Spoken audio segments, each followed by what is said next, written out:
Bueno, dice una vida que glorifique a Dios. Una vida que glorifique a Dios.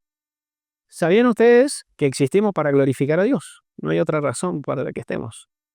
Nosotros tenemos por ahí nuestra propia agenda, como se dice, ¿no? Queremos hacer cosas y decimos, che, yo vivo para esto. Por ejemplo, para lograr un objetivo en la vida o para beneficiar a mi familia o algo lindo que uno pueda pensar o que le pueda gustar. Sin embargo, esa no es la razón para la que Dios nos ha creado. Dios nos ha creado para glorificarle. Todo lo que Dios ha hecho es para glorificarle. Eso muchas veces se nos escapa de la mente, ¿no? Todo lo que Dios ha hecho, lo ha hecho para su gloria, aunque no todo le glorifica. Una mala persona no glorifica a Dios, pero Dios ha creado a esa persona para su gloria, de todas maneras. Todo existe para la gloria de Dios y nosotros no somos la excepción, nosotros también estamos para glorificarle. Entonces, cuando yo vivo, una pregunta, entre tantas otras buenas preguntas que me puedo hacer, una pregunta es si mi vida glorifica a Dios, si lo que yo voy a hacer, lo que quiero hacer, eso le da gloria a Dios o no. Todo lo que revele de la mejor forma su carácter, lo honra, lo glorifica, ¿no? Por ejemplo, amar al prójimo es muy importante y es el gran mandamiento, porque el amor muestra o expresa cómo es Dios, entonces eso le glorifica. Es como cuando uno tiene un hijo y tu hijo hace algo que vos te sentís orgulloso, porque te gusta lo que hace, porque es lo que vos le enseñaste, porque es lo que vos le has inculcado. Entonces, cuando ese chico o niña hace eso, vos te sentís honrado, ¿no? Decís, che, este sí es sangre de mi sangre, ¿no es cierto? Porque te hace lo mismo que vos. Bueno, eso es glorificar a Dios, hacer algo de lo que Dios se sienta orgulloso, algo que demuestre a las personas cómo es Dios cuando me ven a mí. Eso lo glorifica. Por ejemplo, el Salmo 19:1 dice, los cielos cuentan la gloria de Dios y el firmamento anuncia la obra de sus manos. ¿Qué está diciendo este versículo? Está diciendo que la creación, vos mirás las estrellas, los cielos, vos mirás los astros, los soles, los planetas, todo lo que hay creado, y dice, eso te cuenta acerca de Dios, te habla de Dios. La creación habla de Dios. La creación entonces glorifica a Dios, porque cuando vos ves las cosas, decís, no puede ser. Qué increíble que es Dios. Y cuando mirás los cielos, y este texto habla de los cielos y de las estrellas y del firmamento, dice, anuncia lo que Él es capaz de hacer con sus manos, pero incluso cualquier otra cosa que no sea tan lejana. Vos mirás una flor, o mirás un animalito, y vos decís, ¿cómo puede existir esto? ¿No? Y estas cosas, vos escuchás a los pájaros cantar en la mañana, y decís, esto están glorificando a Dios, porque muestran su belleza, su maravilla, su sabiduría, su capacidad. Y nuestra vida debería ser como esa creación, porque somos creación de Él, que muestra cómo es Dios, lo grande que es Dios. Dice y el profeta Dios a través del profeta Isaías a su pueblo le dice a todos los que elegí, él se refería al pueblo de Israel en este momento, Dios dice a todos los que elegí, para mi gloria los he creado. Ahí lo está diciendo explícitamente, dice yo, le está diciendo a su pueblo, por eso habla de los que él eligió. Él ha creado a todas personas. El proverbio 16 dice que Dios ha creado aún al malo para sí mismo. Pero acá está hablando de aquellos que él eligió, que es su pueblo. En este caso ahora los cristianos, su iglesia, él nos ha elegido para que seamos sus hijos. Y dice que nos ha creado para su gloria, ¿sí? Para eso somos creados. Tenemos un propósito muy grande si se ponen a pensar. Que seamos creados para la gloria de Dios no es poca cosa. Y todas las personas han sido creadas para la gloria de Dios. Dice el apóstol Pablo a la iglesia de los Corintios, todo lo que hagan, háganlo para la gloria de Dios. No solo que no tengo que hacer cosas que no lo glorifican, sino que lo que hago lo puedo hacer como para glorificarlo. Por ejemplo, yo mi trabajo lo puedo hacer mal o bien. Una de las dos maneras glorifica a Dios. ¿Cuál creen que es? Bien, porque Dios todo lo hizo bien. Hay cosas que yo tengo que hacer, yo no puedo dejar de, no sé, fregar el piso si se derramé algo ahí. Y yo eso, el apóstol Pablo dice, todo lo que hagan, háganlo pensando en glorificar a Dios. Entonces, aún eso, yo lo puedo hacer para glorificar a Dios. ¿Cómo? Por ejemplo, no refunfuñando, ¿no? Yo puedo, la pucha, se me rompió el auto y pateo así. ¿Voy a glorificar a Dios? No, pero puedo reparar el auto o cambiar la llanta o lo que sea de una forma que le glorifique. O puedo estar en el tránsito, o puedo estar trabajando, o puedo reaccionar a algo que pasa en mi casa de una manera que glorifique a Dios o no.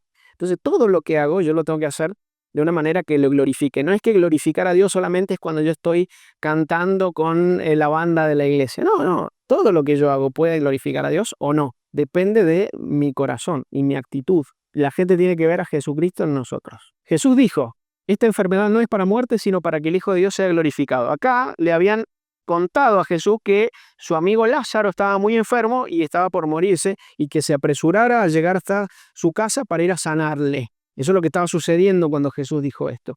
Y él le dijo a sus discípulos, esta enfermedad que tiene Lázaro no es para muerte, aunque se murió, dice, no es para muerte, sino para que el Hijo de Dios sea glorificado.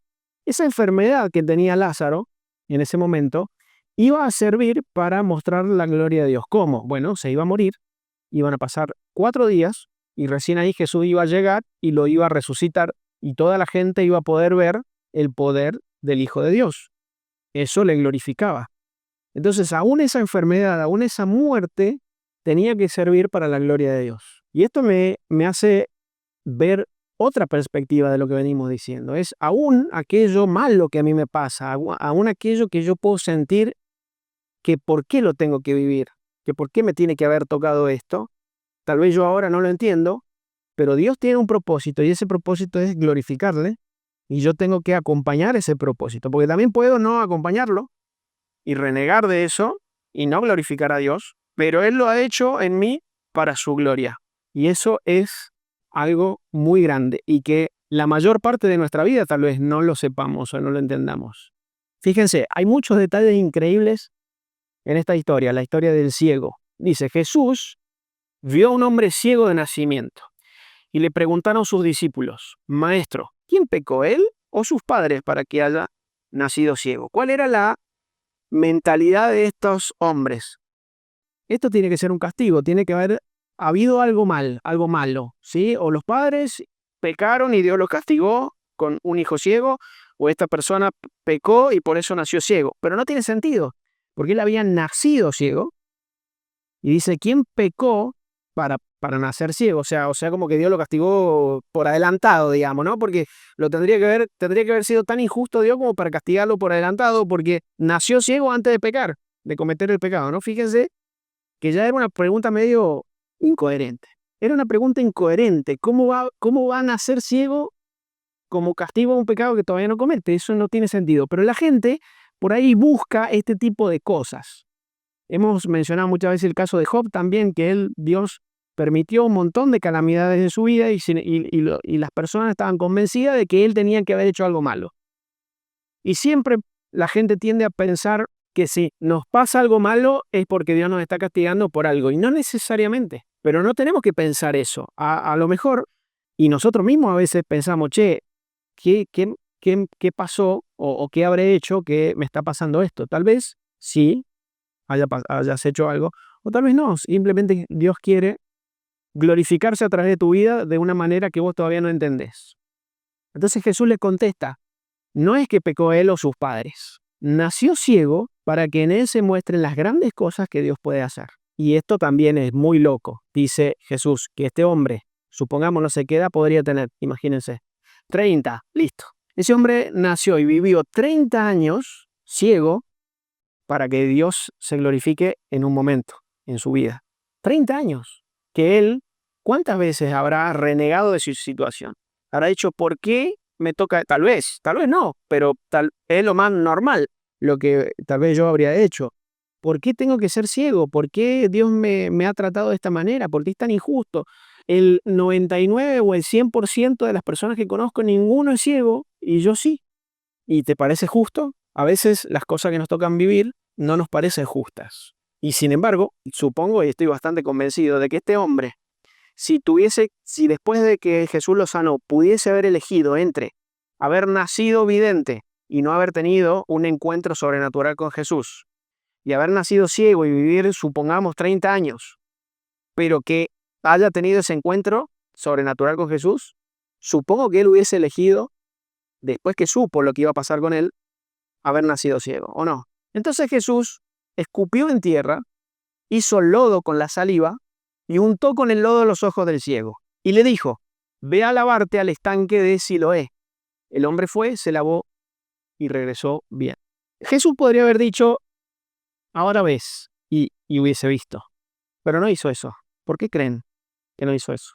Quería ver si confiaba en esta persona que no veía y que le estaba tocando los ojos, quería ver su obediencia. Yo digo, siempre Dios quiere que trabajemos juntos, siempre quiere que nosotros pongamos algo de nuestra parte. Con otras personas les dio lo que pidieron sin que tuvieran algo que cumplir, pero normalmente nosotros, para obtener la bendición de Dios y para que Dios se glorifique en nuestra vida, nosotros también tenemos que poner de nuestra parte. Yo no puedo pretender que Dios se glorifique con mi vida tirado panza arriba mirando la televisión. No puedo glorificar a Dios. Él quiere glorificarse conmigo, pero yo tengo que hacer mi parte para que Él se pueda glorificar. Entonces yo tengo que obedecer a lo que Él me ha mandado. Jesús le dijo, anda a lavarte. Fue un mandamiento. Yo tengo un montón de mandamientos de Dios y que yo los tengo que hacer. Y cuando yo lo hago, adivinen qué pasa. Glorifico a Dios. Cuando yo obedezco lo que Dios me mandó a hacer, estoy glorificando a Dios. Él requiere mi obediencia para que yo pueda glorificarlo y a su vez estar recibiendo su bendición. Porque si bien eso estaba glorificando a Dios y todos iban a decir, wow, ¿cómo puede ser que alguien sane a alguien que nació ciego? Eso no se había oído nunca. Pero también el hombre estaba recibiendo la vista. Todos ganan. Dios se glorifica y la persona es bendecida. Entonces cuando nosotros obedecemos a Dios, le glorificamos y Dios nos bendice a la vez. Va a hacer algo en nosotros que nosotros mismos deseamos. Y muchas otras cosas que ni nos imaginamos. Tal vez no nos pasan muchas cosas males en nuestra familia que ni nunca nos vamos a enterar porque Dios nos está cuidando porque le somos obedientes, por ejemplo, podría ser. Entonces, Jesús los mandó a lavarse. Pero Él podría haberlo mandado a lavarse sin ensuciarle los ojos. Y yo creo que también es una analogía de la situación de los seres humanos. Todos los seres humanos nacemos ciegos, espiritualmente hablando. Todos nacemos ciegos. Y nosotros comenzamos a ver el día que, obedeciendo a Dios, nos lavamos. Cuando nos lavamos de nuestros pecados, cuando obedecemos lo que el Señor nos manda, se nos abren los ojos, recibimos la vista, empezamos a entender cómo funciona realmente el mundo espiritual, qué es lo que realmente significa ser un seguidor de Cristo. Entonces veo acá también una analogía, una metáfora de la situación del hombre. Todos nosotros, para glorificar a Dios, tenemos que lavarnos, tenemos que obedecer al Señor y lavarnos para poder ver. Muy bien. Entonces, lo que antes le habían visto, la gente que lo conocía al hombre, que había nacido ciego, dice, los que antes lo habían visto, que era ciego, decían, ¿no es este ciego que mendigaba? Ya este hombre volviendo desde el estanque de Siloé, caminando, sin el bastoncito, sin el perrito, no sé qué habrá tenido, sin alguien que lo lleve, ya era un testimonio del poder de Dios. Ya estaba glorificando a Dios sin hacer nada, más que mostrarse en público con su vista. Ahora, dice que habían otros que decían, a ese parece. No puede ser el cieguito de nacimiento. Es uno que se parece. Lo están confundiendo, ¿sí? Siempre vamos a encontrar personas que no van a aceptar nunca el poder de Dios en la vida de una persona, que no se van a convencer, que no van a creer y que incluso van a hablar en contra de lo más evidente, ¿no? De que puede haber hecho Dios en ti o a través tuyo. Siempre va a haber esa gente. Va a decir, no es. Se parece, pero no es. No puede ser. ¿Cómo va a ser el ciego? No, Dios no puede obrar en esta vida. En este hombre, no, ese no. Ahora, él decía, dice acá, cuando algunos decían, no, se parece a él, él decía, sí, soy yo. Soy yo. Ahí él está dando testimonio. Sí, soy yo soy el que nací ciego. Y le preguntaron, ¿cómo puedes ver? Respondió, aquel hombre llamado Jesús hizo lodo, me untó los ojos y me dijo, ve y lávate. Fui, me lavé y recibí la vista. Ahora, aquel hombre me suena muy distante, ¿no? Como que él fue, se lavó, obtuvo lo que quería y no salió corriendo a buscar a Jesús. Me hace acordar a la historia de los 10 leprosos que también recibieron la sanación, ser limpios de su lepra, y de los 10 uno solo volvió a buscar a Jesús, los otros no. Y pasa mucho que la gente, cuando obtiene algo maravilloso de parte de Dios, una bendición, algo que deseaban, y Dios se lo concede, aunque no tienen ninguna obligación, se olvidan de Dios, no salen corriendo a buscarlo, a darle gracias, a adorarlo. Bueno, tal vez es lo que sucedió con este hombre, no lo sabemos tampoco, pero tal vez puede ser que él dijo, me voy a mi casa a ver a mi familia, a conocerlos, y no a darle gracias postrado a Jesús. Y le preguntaron, ¿dónde está este Jesús? Y él respondió, no sé. Y esta parte me parece triste, ¿no? Fíjense que no era tan espectacular lo que él tenía que decir, ¿no? Él simplemente contó, no empezó con las escrituras y hablar como un gran religioso, no tenía que saber profecías y interpretación y otros idiomas y nada más contó, miren, Jesús me puso lodo en los ojos, me mandó a lavarme y ahora veo, ya con eso era suficiente, no tenía que ser un expositor muy importante. Con sus palabras contar lo que le había pasado ya era suficiente. Eso podemos hacer todos. Todos somos capaces de llevar a otras personas a Jesús. Sin embargo, él, aunque con esas simples palabras podía explicarlo, cuando las personas decían, bueno, yo quiero conocer a Jesús, ¿qué tengo que hacer? No sé dónde está. Entonces digo, qué triste es que no seamos capaces de acercar a las personas a Jesús porque no sabemos dónde está, porque no lo conocemos, porque tal vez nosotros mismos no estamos lo suficientemente cerca de Él como para saber cómo llevar a otros con la sencillez de contar lo que Él ha hecho en mí, pero poder acercarlos a Jesús. Lo llevaron, dice, llevaron ante los fariseos al que había sido ciego. ¿Sí? Estos religiosos, lo mismo que mencionábamos recién, que eran líderes del pueblo de Israel, porque el pueblo de Israel era, su política era espiritual, digamos, su gobierno era la palabra de Dios. Ellos no tenían leyes en un libro jurídico como tenemos en Argentina. Su ley era lo que Dios le había mandado a través del profeta Moisés. Entonces, las personas que se encargaban de enseñarle a la gente lo que Dios quería, lo que Dios mandaba, eran guías, eran líderes, y estos se habían puesto hiper fanáticos, ¿no? Y ahí nomás buscaban el pelo en la leche, como se dice, y vos estás pecando, y vos sos malo, y no sé qué, sí, y estaban apoderándose de la fe del pueblo. Entonces, claro, lo llevaron a su líder, digamos, a sus líderes, a los fariseos, al que había sido ciego. Y ellos le dijeron, da gloria a Dios. Nosotros sabemos que ese hombre es pecador. ¿Qué querían decir? No digas que Jesús te sanó, Dios te sanó. Dale gloria a Dios. Nosotros sabemos que Jesús es pecador. Está bien, era verdad que lo había sanado Dios, porque Jesús es Dios. Ahora, porque ellos dicen, nosotros sabemos que ese hombre es pecador, que él había hecho todo eso en un sábado y para ellos eso era un problema, era Satanás, era un demonio Jesús por haber hecho eso un sábado. Y entonces dice que discutían entre ellos mismos, decían, che, nadie que venga de Dios va a estar en contra de lo que Dios manda, que guardar el sábado, no trabajar un sábado. Otros decían, y sí, pero tampoco Dios va a darle poder a una persona mala para que sane a un ciego. Estaba la evidencia ahí, ¿no? Y dice que discutían. Pero parece que la voz oficial era que Jesús era malo, ¿no? Que no venía de Dios. Entonces le decían a este hombre que no hablara de Jesús, que le diera gloria a Dios. Entonces este hombre le dice, respondió el hombre, si no viniera de Dios, nada podría hacer. ¿Cómo me sana? ¿Cómo me dio la vista si no viene de Dios? Eso es lo que le estaba diciendo el muchacho, ¿no? Y ellos le dicen, fíjense, le responden, tú has sido pecador desde que naciste, lo mismo que preguntaron los discípulos, vos tenés que haber sido pecador para nacer ciego, vos sos pecador desde que naciste y nos va a venir a enseñar a nosotros. Y le expulsaron de la sinagoga.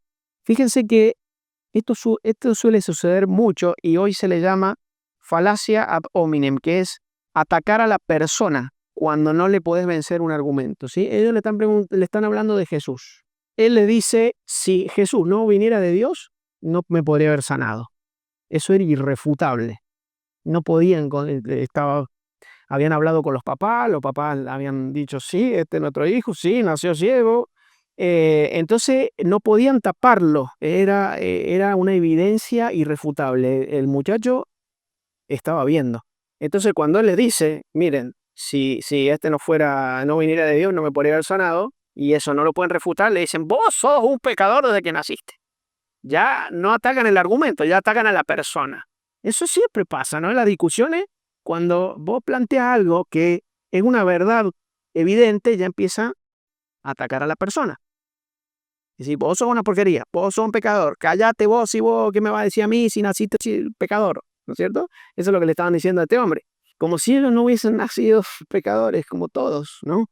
Ellos se creían muy importantes. Tenemos que estar conscientes de que esto también sucede. Cuando vos das testimonio del Señor, cuando vos haces lo que Dios te ha mandado, cuando vos sos una prueba que glorifica a Dios, del amor de Dios y de las virtudes de Dios, van a haber personas que te van a atacar y van a decir que no hay nada de Dios en tu vida, ¿no? Tenemos que estar preparados para eso. Y lo expulsaron de la sinagoga. Es decir, lo echaron como si hoy dijéramos, lo echaron de la iglesia, pero en aquel tiempo la iglesia era todo. Era muy grave que te pasara eso. ¿Por qué? Porque la sociedad, como yo le explicaba al principio, judía, la fe era un solo núcleo, la religión era toda su vida.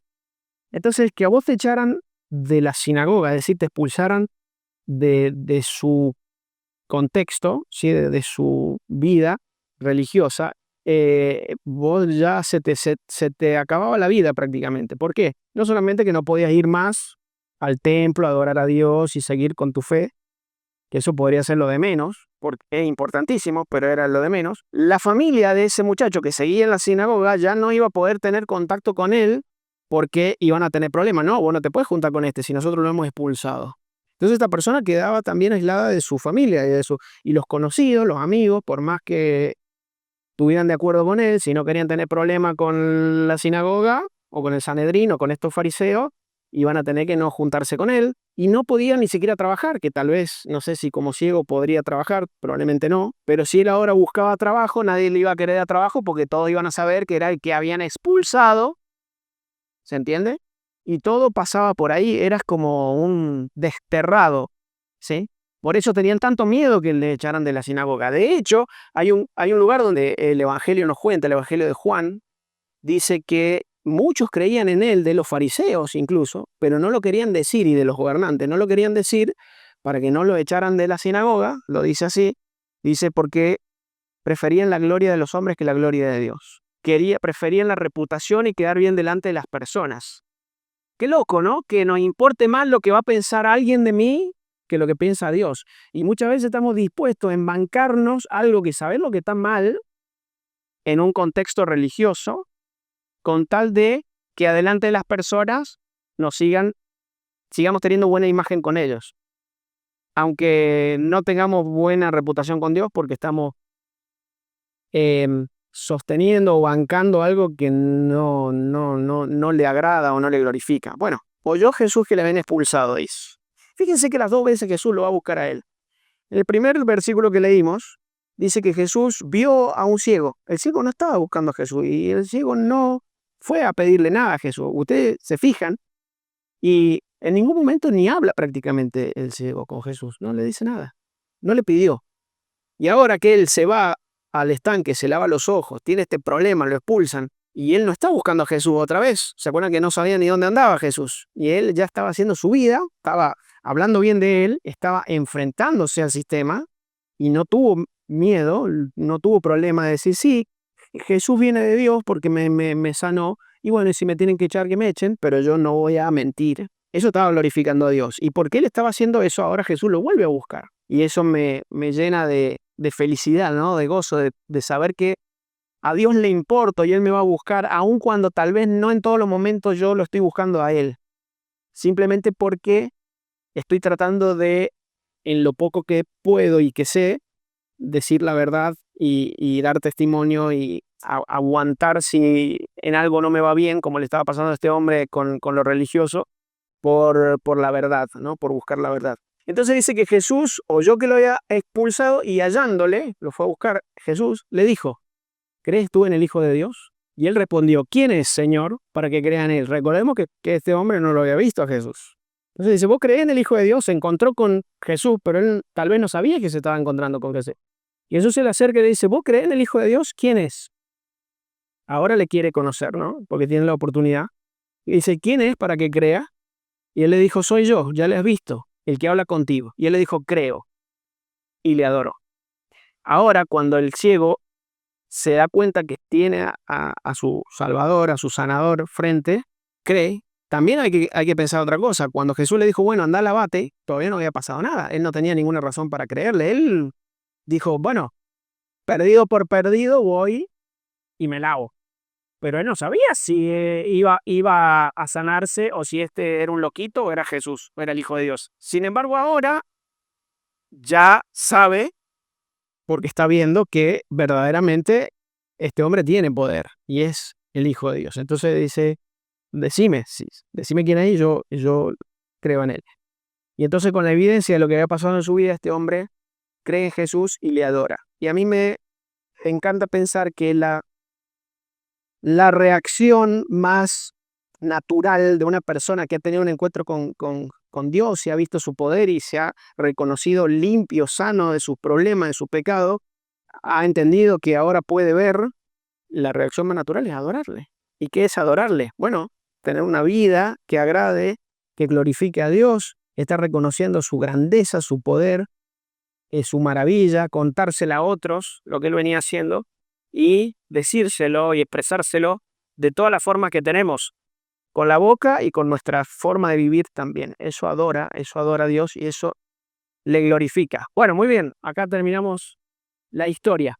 Entonces, ¿por qué decíamos ciego con ese y con acento en la I? Porque lo que nosotros tenemos que llevarnos de este mensaje es que tenemos que decirle sí a una vida que glorifique a Dios. Porque siempre tenemos la elección en todos los aspectos de la vida, todo el tiempo estamos decidiendo. Aun cuando no hagas nada, estás decidiendo no hacer nada. Entonces, yo hoy tengo la oportunidad de decir, voy a vivir una vida que agrade a Dios, que glorifique a Dios, o no. Voy a lograr que sus planes florezcan en mí, se muestren en mí, o no. Voy a vivir una vida como un hijo de vecino, sabía decir alguno, ¿no? Como cualquiera, como una persona más. O voy a dejar que Dios se manifieste y que se glorifique en mí. Este hombre le dijo que sí, lo adoró, creyó en él, le obedeció, empezó a dar testimonios y después no sabemos más qué pasó con él, pero por lo menos en este acto donde lo hemos humillado a los pies de Cristo, él está diciendo que sí y eso le está glorificando, porque Jesús se ve alabado por esta persona, se ve creído por esta persona y eso es a lo que él vino, ¿no? Y como decíamos al principio, es para lo que fuimos creados, para glorificar a Dios. Así que Dios quiera que a partir de este momento podamos, como este ciego, tomar una decisión y decir, bueno, si tuve un encuentro con Cristo, mi vida tiene que glorificarlo de todas las formas posibles.